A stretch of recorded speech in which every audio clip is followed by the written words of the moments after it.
Assalamualaikum warahmatullahi wabarakatuh. Perkenalkan, nama saya Wantika Putri dengan NIM 90.200.118.115 manajemen C. Pertanyaan yang saya ingin jawab yaitu jelaskan definisi sistem informasi menurut James O'Brien dan George Marcus. James O'Brien and George M. Marcus 2016. Sistem informasi merupakan kombinasi terorganisasi apapun yang berasal dari manusia, perangkat keras, perangkat lunak, jaringan komunikasi, sumber data, dan juga kebijakan serta prosedur yang terorganisasi yang akan menyimpan, mengambil, mengubah, dan memisahkan informasi dalam sebuah organisasi tersebut. Nomor 2 yaitu jelaskan peranan sistem informasi manajemen. Sistem informasi manajemen merupakan serangkaian subsistem informasi yang menyeluruh dan terkoordinasi secara rasional, mampu mentransformasikan data sehingga menjadi informasi dengan berbagai cara guna meningkatkan produktivitas yang sesuai dengan gaya dan sifat manajer.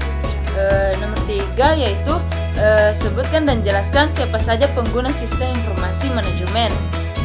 Pengguna sistem informasi manajemen adalah orang yang menggunakan atau memanfaatkan sistem informasi manajemen. Biasa diklasifikasikan menjadi 3 tingkat manajemen, yaitu 1. Manajer tingkat perencanaan strategi atau strategi planning, merupakan manajer tingkat atas seperti para jajaran menteri, para eselon 1, di mana keputusan yang dibuatnya berkenaan dengan perencanaan strategik yang meliputi proses evaluasi lingkungan luar organisasi, penetapan tujuan organisasi, dan penentuan strategi organisasi.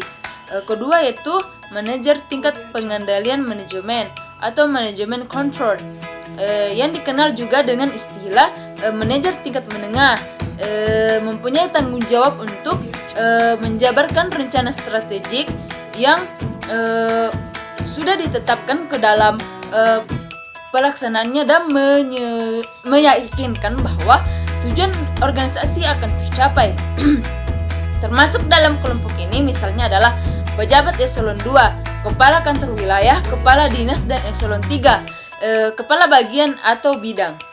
Ketiga itu manajer tingkat pengendalian atau pengendalian operasi atau operational control, merupakan manajer tingkat bawah misalnya eselon 4 dan 5, bertanggung jawab melaksanakan rencana yang sudah ditetapkan oleh manajer tingkat menengah yang terwujud dalam operasi atau kegiatan organisasi. Penggolongan manajer menurut tingkatnya mempunyai pengaruh signifikan dalam mendesain sistem informasi yang berkaitan dengan sumber informasi, cara penyajiannya, dan jenis keputusannya. Manajer tingkat perencanaan strategik akan lebih menerima informasi yang berasal dari lingkungan luar organisasi daripada informasi intern, dan sebaliknya untuk manajer tingkat bawah perbedaan antara nomor 4, perbedaan antara perangkat keras dan perangkat lunak. Perangkat lunak adalah program yang berisi kumpulan instruksi yang untuk melakukan proses pengolahan data.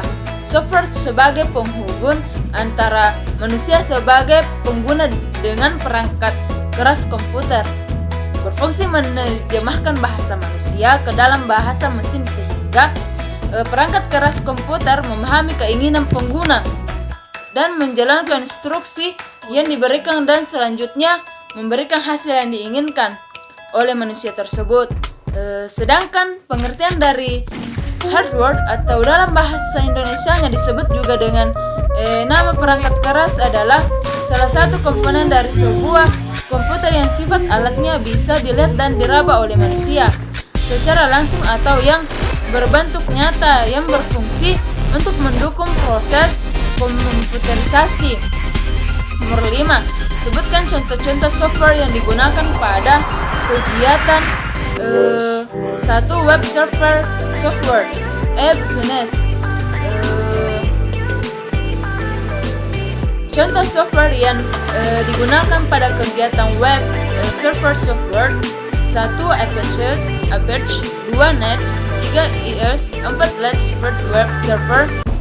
Contoh software yang digunakan pada kegiatan e-business: 1 B2C bisnis ke konsumen, 2 B2B bisnis ke bisnis, 3 C2C konsumen ke konsumen, 3 C2B konsumen ke bisnis, 4 G2B pemerintah ke bisnis, 5 B2G bisnis to government, 6 G2G pemerintah ke pemerintah.